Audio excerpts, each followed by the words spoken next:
Hi there, and thanks again for tuning into the Explaining History YouTube channel.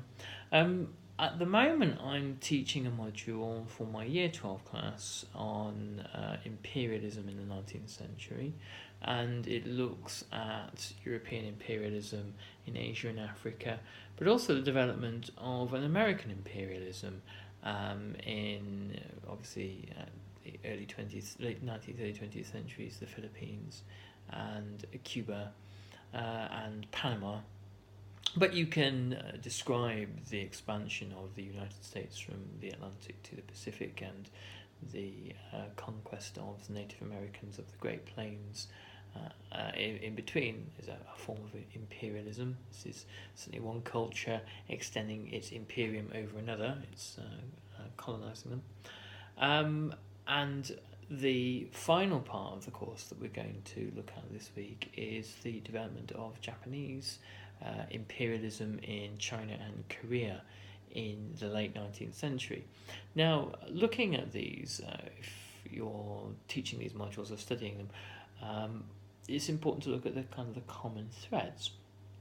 Why was it that European powers, America and Japan, in the 19th century were imperial powers that were doing exceedingly well, seizing territories, becoming wealthier and more powerful, whereas you had older empires, China, Russia, particularly the Ottoman Empire, all three in various states of crisis. And the answer surely must be industrialization and the development of modernity. These things do not take root easily in China, the Ottoman Empire, or Russia. And modern capitalist modernity does take hold in Europe, does take hold in America, and also is embraced as part of the process of development in Japan after the 1860s. And it happens in Japan primarily because the Japanese are well aware of how Europeans have conquered and dominated and subjugated Asia. There is, if you look at the works of J.A. Hobson, who talks about the taproot of imperialism, and you can see, I did a video on that some weeks ago, you can find it in here somewhere.